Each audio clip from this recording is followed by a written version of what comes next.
मैं थोड़े डरूंगा इन दोनों से।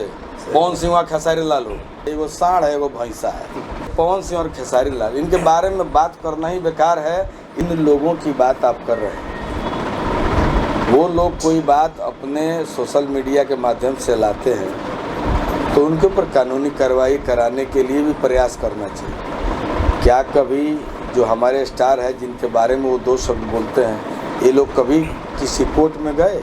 नहीं गए। क्यों नहीं जाते हो भाई? तुम्हारे पास क्या कमी है?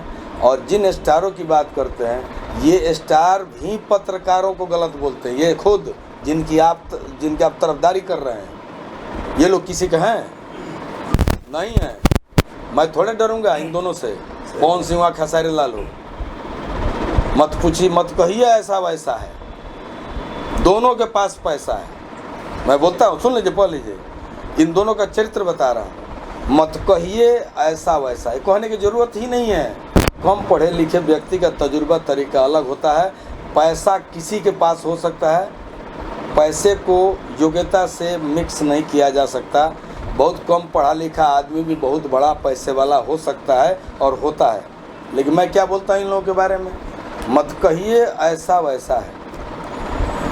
दोनों के पास पैसा है। इल्जाम लगाना कैसा है? एगो सांड है एगो भैंसा है।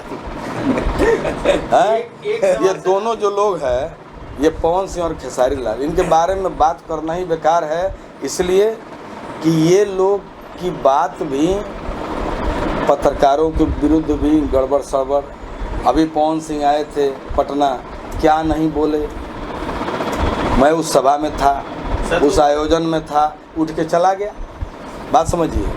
तो जब मैं इसलिए सांड भैंसा इसलिए कहा कि जो आदमी बहुत विद्वत नहीं है, बहुत पढ़ा लिखा नहीं है, हमेशा पढ़ाई लिखाई और विद्वता का प्रभाव आदमी के चरित्र पे होता है। आप एक बात बता ली, मनोज तिवारी जी से कभी गलती हुई है? मैंने, आप इतने पत्रकार लोग हैं, कभी रवि भाई ने कुछ बोला है? रवि किशन जी ने? आज दोनों सांसद हैं। मैं विधायक हूँ, निर्दल विधायक हूँ। लोग तो बीजेपी से आए, मैं निर्दल हूँ। मैं सीना ठोक के कहूँगा कि मैं दल के बदौलत नहीं हुआ। मैं पहले निर्दल आया, बाद में दल ने हमको अपने दिल में बिठाया। आज 2 बार उस दल से भी विधायक हूँ। लेकिन ऐसा क्यों? कभी दिनेश लाल से बड़का स्टार है लोग। खेसारी लाल जी या दिनेश लाल जी में कोई तुलना है? दिनेश लाल जी पढ़े लिखे हैं, कॉमर्स से M.Com है। तो जो पढ़ा लिखा आदमी होगा, कोई बात बोलेगा उसमें शालीनता विद्वता होगी। जो पढ़े लिखे नहीं है उनमें नहीं होगी। इसलिए खेसारी लाल हमारे बारे में अल्टा पट्टा बोलता, थोड़ा हम उसको रिएक्ट करते हैं।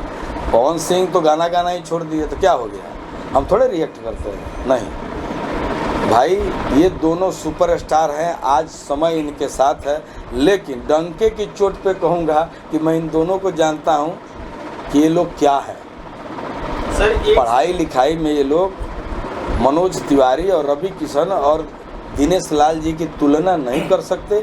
आज कोई आदमी, कोई मेरा पत्रकार मित्र नहीं कह सकता है कि कभी मनोज तिवारी जी के मुंह से कुछ गलत निकला हो। लेकिन ये दोनों लोग भी समय समय पे हमारे पत्रकार बंधु को कुछ ना कुछ बोलिए देते हैं। भोजपुरी में आई अश्लीलता को लेकर के सदन में एक बार नहीं,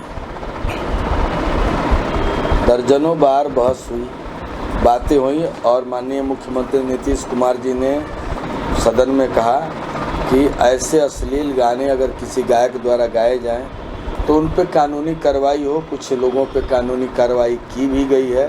जहां तक सेंसर की बात कर रहे हैं, तो मुझे लगता है कि वो समय आ गया है।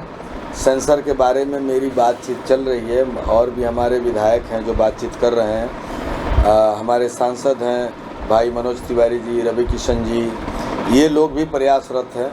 मुझे लगता है कि वो समय आएगा कि शीघ्र एक सेंसर बोर्ड की स्थापना होगी। अब वो चाहे उत्तर प्रदेश में हो या बिहार में हो या बिहार उत्तर प्रदेश का संयुक्त हो।